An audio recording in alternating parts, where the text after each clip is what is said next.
come back. Every year I get newer. I'm the dust on the moon. I'm the trash in the sewer. Let's go. I come back. Every year. You can't just blurt the truth out, because the truth upsets the social order. And anyone who is concerned about the lives of their citizens don't just speak the truth.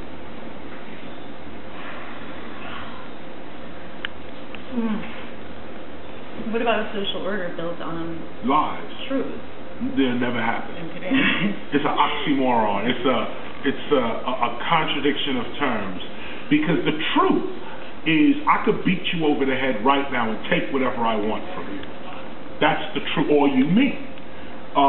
If you quick on the draw, you could break my neck and strip me naked. That's nature. That's America. That's it. That's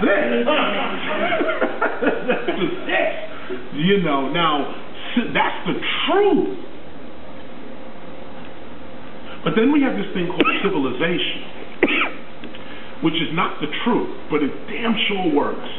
It's one of the greatest lies to ever hit the human conscience. And it's called, first, an agreement. First, human beings make an agreement.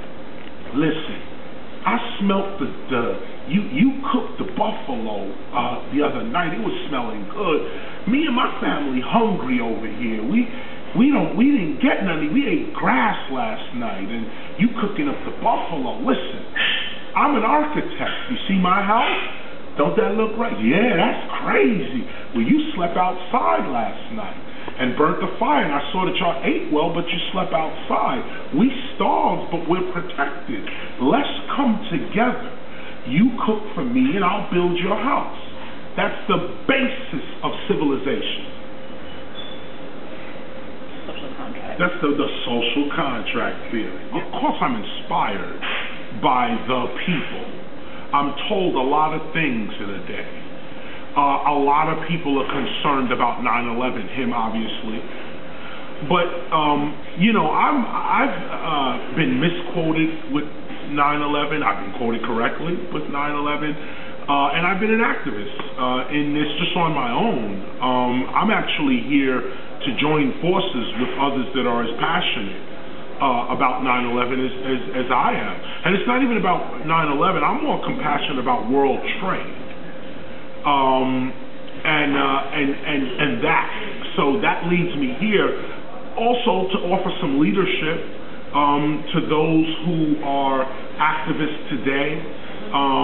You know, you're looking at you know, I've been at, you know, right now I'm 43, I guess, I don't know, maybe a hardcore 20 years, maybe a hard 20 years of activism, you know, you know, I like to see this movement really grow and really become something. But what it's going to become, I want to warn the people, is that you usually become that which you protest against.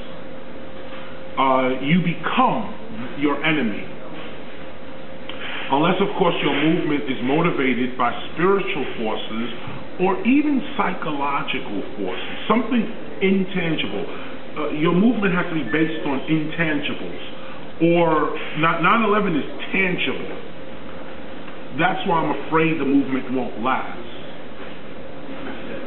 Because as long as it's tangible, then everybody can touch it.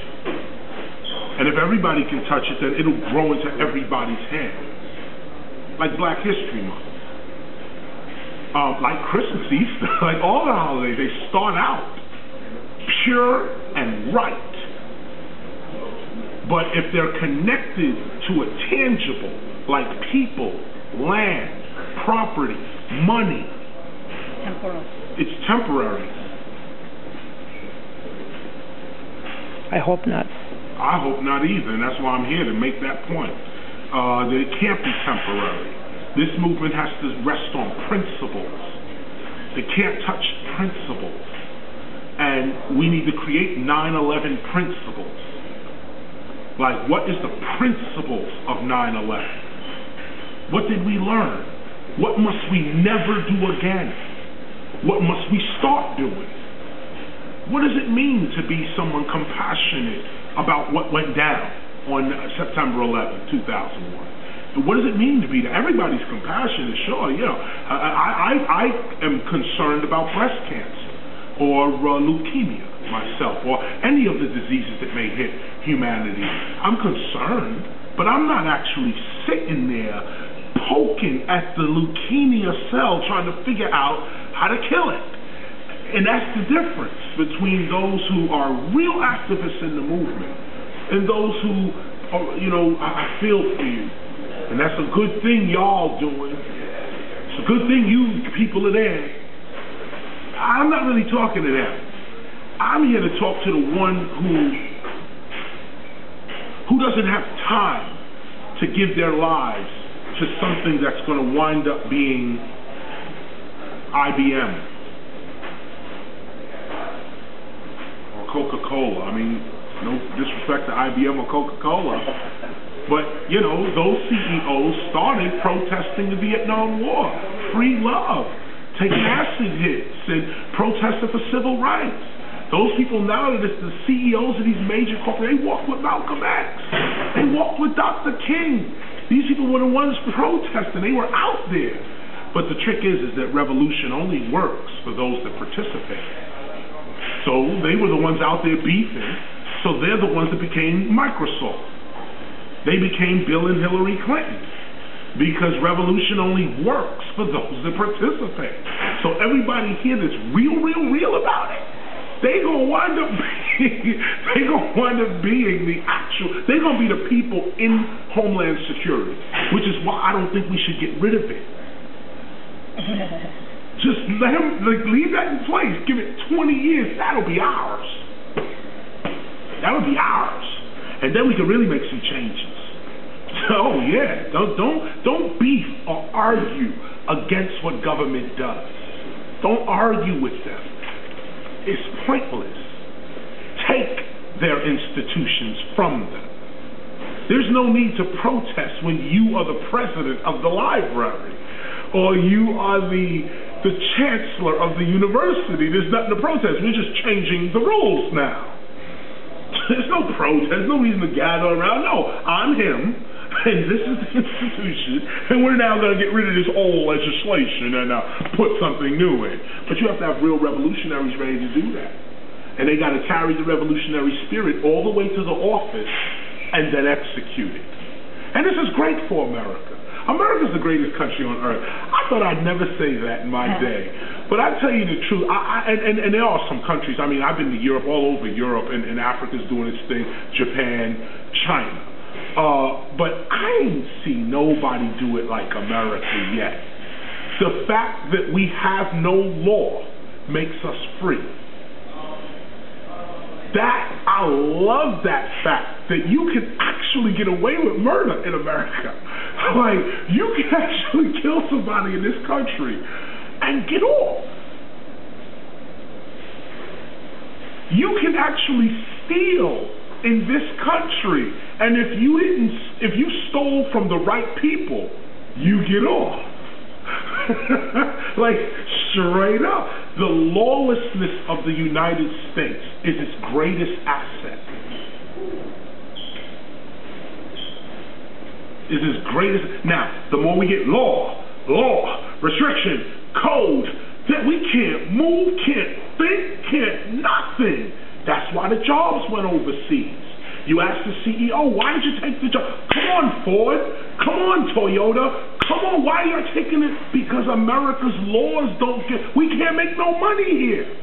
What do you want me to do, Chris? Stay here and starve under law?